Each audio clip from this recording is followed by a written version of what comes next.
April 29 west బెంగాల్లో assembly ఎన్నికలు జరగనున్నాయి. బంగ్లాదేశ్ నుండి పెద్ద మొత్తంలో జమాతే ఇస్లామీ కార్యకర్తలు వెస్ట్ బెంగాల్లో దూరి మమతా బెనర్జీ తరపున ఓట్స్ వేయడానికి సిద్ధమయ్యారంట. ఎన్నికల సమయంలో ప్రజలను భయపెట్టి లేదా పోలింగ్ వర్కర్స్ను బెదిరించడానికి మమతా దీది ఇస్లామిక్ ఫోర్స్ అని చెప్పి ఒక పెద్ద టీంను తయారు చేసింది అనే వార్తలు వస్తున్నాయి. బోర్డర్ డిస్ట్రిక్ట్స్ అయిన నార్త్ 24 పర్గనా, మాల్దా, ముర్షిదాబాద్లో 0.5 గ్యాంగ్ సూపర్ యాక్టివేట్ అయ్యారంట. మమతా బెనర్జీ బంగ్లాదేశ్ పుణ్యమా అని వరుసగా ఎన్నికలు గెలుచుకుంటూ వచ్చింది. బట్ ఈసారి కొంచెం డిఫరెంట్గా చేయనున్నారు. మమతా బెనర్జీ స్క్రూను టైట్ చేయనున్నారు. మమతా కుంపటిని కూల్చనున్నారు. 2011 నుండి ఫస్ట్ కమ్యూనిస్టు పార్టీను తొక్కి సీఎం అయింది. కాంగ్రెస్ను తొక్కి 2016, 2021లో వరుసగా 3 సార్లు సీఎం అయింది. మమతా బెనర్జీని ఓడించడానికి కాంగ్రెస్, బీజేపీ ఎవ్వరి తరం అవ్వడం లేదు. 2024 ఎంపీ ఎలక్షన్స్లో వెస్ట్ బెంగాల్లో టోటల్ 42 ఎంపీ సీట్స్ ఉంటే అందులో 29 సీట్స్ మమతాకు వచ్చాయి. ఒక్క సీట్ మాత్రమే కాంగ్రెస్కి వచ్చింది. 12 సీట్స్ బీజేపీకి వచ్చాయి. దిస్ మీన్స్ 2024లో కూడా వెస్ట్ బెంగాల్లో దీదీ గెలిచింది. 2,40,000 నుండి 3 లక్షల మంది జస్ట్ ఫ్రీ అండ్ ఫెయిర్గా ఎన్నికలు నిర్వహించడానికి రంగంలో దిగనున్నారు.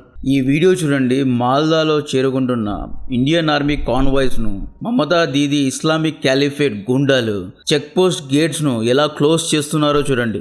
ఏదో సపరేట్ దేశానికి ఇండియన్ ఆర్మీ వచ్చినట్లు ఎలా ప్రవర్తిస్తున్నారో చూడండి. గేమ్ అర్థమైందా? నేను ఎందుకు ఈ వీడియో చేయాల్సి వచ్చిందో అర్థమైందా? మాల్దా అనేది భారత్ యొక్క భూభాగమే కదా. ముర్షిదాబాద్ కూడా భారత్ యొక్క ఇంటిగ్రల్ పార్టే కదా. ఇక్కడికి ఇండియన్ ఆర్మీ రావడానికి అండ్ ఆపడానికి వీళ్ళెవరు? ఇండియన్ ఆర్మీ కాన్వాయ్ను అడ్డుకోవడానికి వీళ్ళెవరు? ఇలాంటి వాళ్ళని ఓపెన్గా షూట్ చేయాలి లేదా వీళ్ళ పైకి కాన్వాయ్స్ను తీసుకెళ్ళాలి. ఈ బ్యాచ్ అందరూ జమాతే ఇస్లామీ లేదా బంగ్లాదేశ్ నుండి మమతా బెనర్జీని గెలిపించడానికి దిగిన కార్యకర్తలు. మమతా బెనర్జీ యొక్క ప్రైవేట్ ఆర్మీ ఇది. ఈవెన్ వెస్ట్ బెంగాల్లో ఇండియన్ ఆర్మీ యూనిఫామ్స్ను కొన్ని మ్యానుఫ్యాక్చరింగ్ యూనిట్స్ ద్వారా కుట్టించి మమతా గూండాలకు ఇండియన్ ఆర్మీ సోల్జర్స్ యొక్క డ్రెస్సులు వేసి వెస్ట్ బెంగాల్లో రిగ్గింగ్ చేయడానికి కూడా ప్లానింగ్ జరుగుతోందంట. అందుకే రాజ్నాథ్ సింగ్ గారు వార్నింగ్ ఇచ్చారు. ఒక్క మిస్ అడ్వెంచర్ చేస్తే ఆపరేషన్ సింధూర్ ఇంకా ఆన్లో ఉంది అని చెప్పారు. బంగ్లాదేశ్ నుండి చొరబడే ఉగ్రవాదులను ఇండియన్ పారామిలిటరీ ఫోర్సెస్ మాత్రమే కరెక్ట్గా టైట్ చేయగలరు.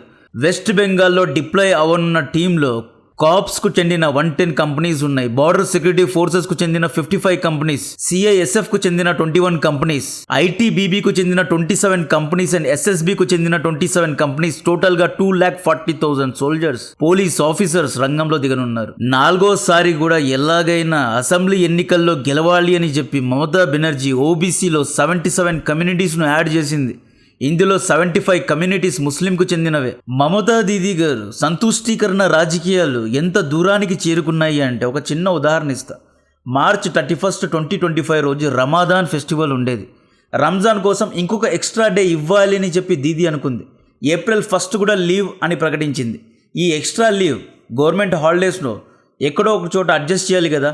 సెప్టెంబర్ 17 విశ్వకర్మ ఫెస్టివల్ను తీసివేసి ఆ హాలిడేను క్యాన్సిల్ చేసి రమదాన్కు అలాట్ చేసింది దీదీ.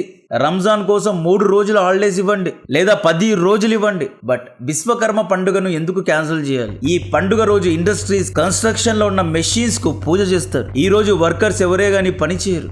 విశ్వకర్మ అనేది మనలాంటి ఇంజనీర్స్ యొక్క పండుగ. స్కిల్స్ను సెలబ్రేట్ చేస్తారు. క్రాఫ్ట్ మ్యాన్షిప్ను, ఇంజనీరింగ్కు సంబంధించిన పండుగ ఇది.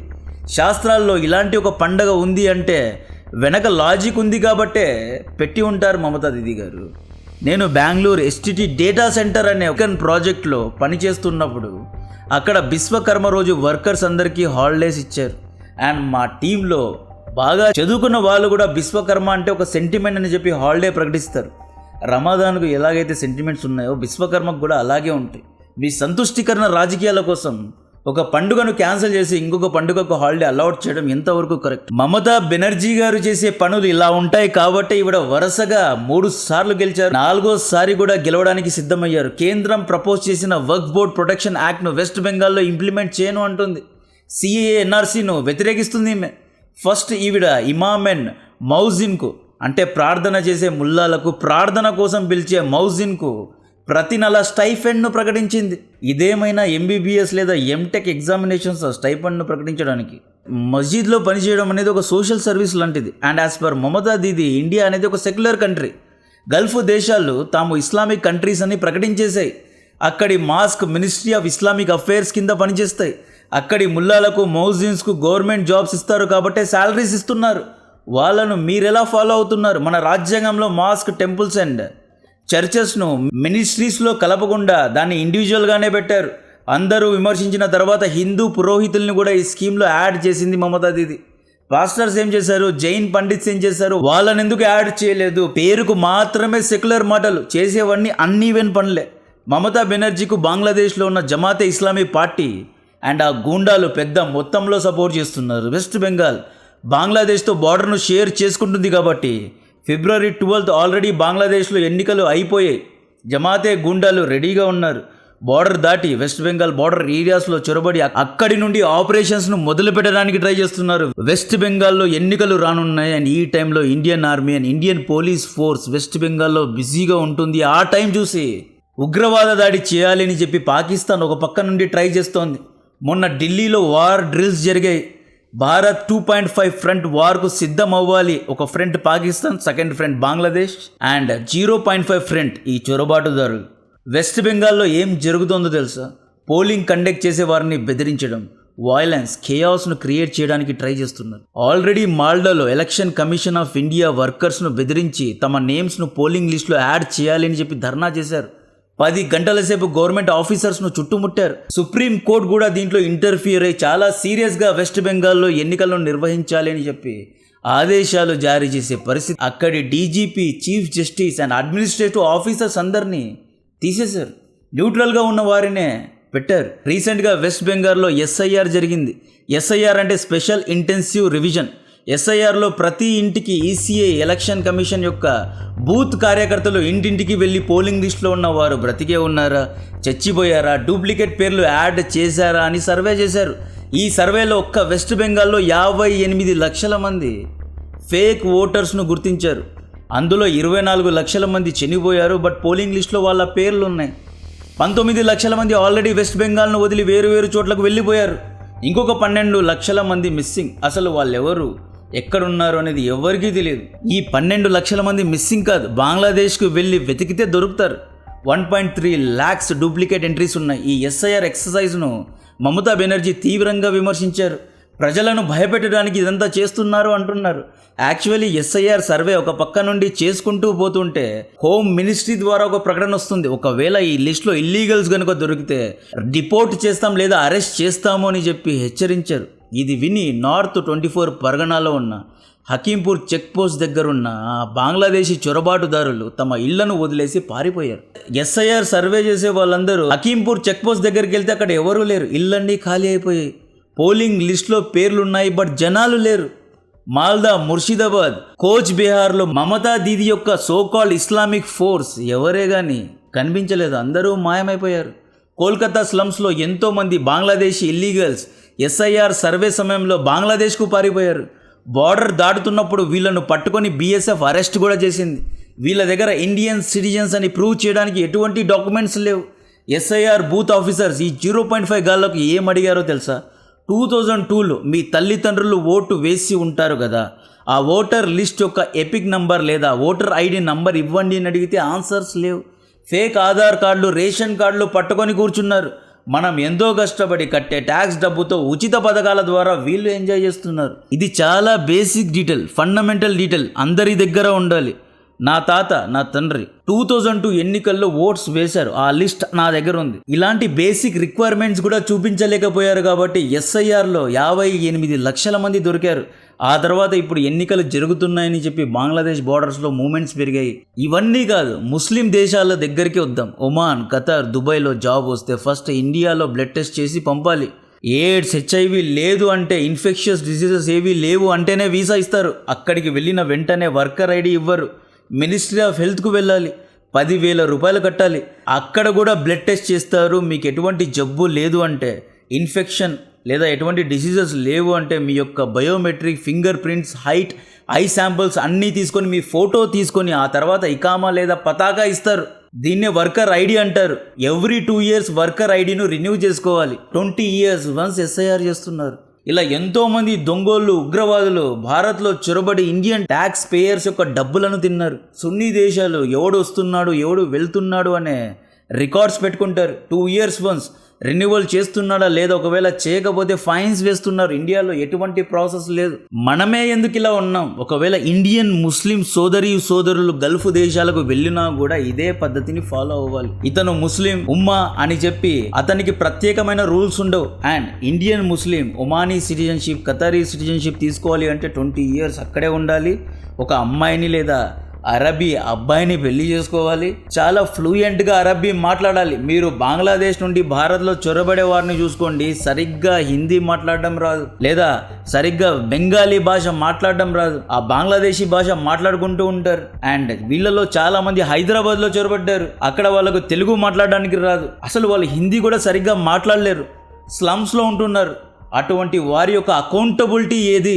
మమతా బెనర్జీ రోహింగ్యా ముస్లిమ్స్కి కూడా ఆశ్రయం ఇవ్వాలి అంటుంది. మియాన్మార్, బంగ్లాదేశ్ రోహింగ్యా ముస్లిమ్స్ను గెంటేశారు. వీళ్ళు మాకు వద్దు అంటే మమతా బెనర్జీ వీళ్ళకు ఆశ్రయం ఇవ్వాలి అని చెప్పి మాట్లాడుతుంది. ముస్లిమ్స్ దగ్గర మార్క్స్ కొట్టడానికి ఏమైనా చేయగలదు మమతా బెనర్జీ. దాదాపు 20 ఏళ్ల నుండి వెస్ట్ బెంగాల్లో ఎవ్వరూ రాకుండా కాంగ్రెస్, బీజేపీ, కమ్యూనిస్ట్ పార్టీ అందరినీ తొక్కేసి మకుటం లేని మహారాణిలా కూర్చుంది. ఈవెన్ కాంగ్రెస్ పార్టీ కూడా మమత ఎప్పుడు దొరుకుతుందా, ఎప్పుడు ఓడిద్దామా అని వెయిట్ చేస్తున్నారు. ఇలాంటి మహమ్మారిని ఓడించడానికి 3 లక్షల మంది పోలీసులు, ఇండియన్ ఆర్మీ కరెక్ట్ టైంలోనే దిగారు.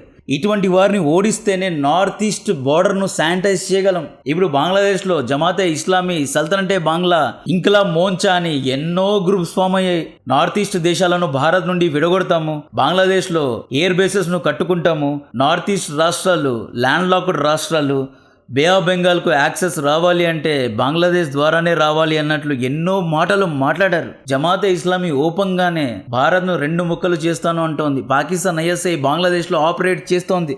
ఇటువంటి టైంలో ఒకవేళ వెస్ట్ బెంగాల్లో మమతా బెనర్జీ మళ్ళీ గెలిచిందా, వెస్ట్ బెంగాల్ నార్త్ ఈస్ట్ బార్డర్స్ను మర్చిపోవాల్సింది. మాల్దా, సందేశ్ ఖాళీ, ముర్షిదాబాద్లో లాస్ట్ ఇయర్ ఏం జరిగిందో మీకు తెలిసే ఉంటుంది. మాల్దా, ముర్షిదాబాద్ డిస్ట్రిక్ట్స్లో ఉన్న హిందూ మైనారిటీస్ అండ్ అక్కడి యొక్క వ్యాపారస్తులను గెంటేశారు, గుర్తుందా? ఆ మాల్దా డిస్ట్రిక్ట్స్ లో బ్లాక్ డెవలప్మెంట్ ఆఫీసర్స్ యొక్క ఆఫీస్ ను ఈ జమాతే ఇస్లామీ గుండాలు చుట్టుముట్టారు. దాదాపు 10 గంటల పాటు చుట్టుముట్టారు. ఇండియన్ ఆర్మీ పోలీసులు రంగంలో దిగి నైట్ 1 గంటకి 5 మంది బ్లాక్ డెవలప్మెంట్ ఆఫీసర్స్ విడిపించాల్సి వచ్చింది. వీళ్ళు పెట్టిన డిమాండ్ ఏంటో తెలుసా? SIR లో మా పేర్లు తీసేశారు, మీరు మా పేర్లను యాడ్ చేయండి అని డిమాండ్ పెట్టారు. Chief justice of India Suryakant గారు రంగంలో దిగి this is calculated, well planned attempt to scare and West Bengal అనేది మోస్ట్ పోలరైజ్ స్టేట్ అని చెప్పి ఈయన కమెంట్ చేయడం జరిగింది. NIA రంగంలో దిగి బ్లాక్ డెవలప్మెంట్ ఆఫీసర్స్ ను చుట్టుముట్టిన ఉగ్రవాదులు ఎవరు అనే ఇన్వెస్టిగేషన్ చేస్తోంది. దీని వెనక ఎవరున్నారు? జమాతే ఇస్లామీ ఉందా, లేదా తారీక్ రెహమాన్ ఉన్నాడా? కొత్తగా తారీక్ రెహమాన్ గెలిచాడు కదా,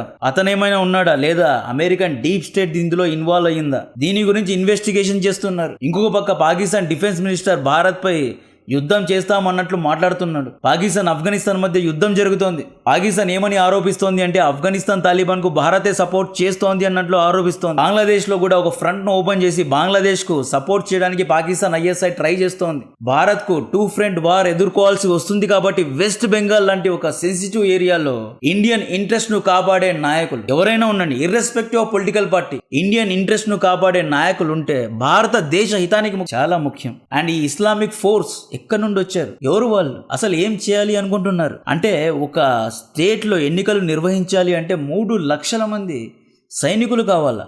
అంటే ఏదో పాకిస్తాన్లో లేదా వేరే కంట్రీలో ఎన్నికలు నిర్వహిస్తే ఫోర్స్ ఎలా తీసుకెళ్తారో అలా తీసుకెళ్తున్నాం. ఇరాన్ USA యుద్ధంలో ఇరాన్ దాదాపు ఫ్రంట్ లైన్స్ లో 3 లక్షల మంది సైన్యాన్ని రంగంలో దింపింది. మనం జస్ట్ వెస్ట్ బెంగాల్లో అసెంబ్లీ ఎన్నికలు నిర్వహించడానికి 3 లక్షల మందిని దింపాము అంటే తృణమూల్ కాంగ్రెస్ లో ఎంతమంది గుండాలు ఉంటారో అనేది మీ ఊహకే వదిలేస్తున్నా. అంటే ఎన్నికల సమయంలో బూత్ వరకు వెళ్తారు, ప్రజల్ని భయపెట్టిస్తారు, పోల్ ఆఫీసర్స్ ను కొనేస్తారు, అడ్మినిస్ట్రేటివ్ ఆఫీసర్స్ ను కొనేస్తారు అన్నమాట. అండ్ ఈ సైనికులు ఏప్రిల్ 29న ఎన్నికలు నిర్వహించి వెళ్ళిపోరు.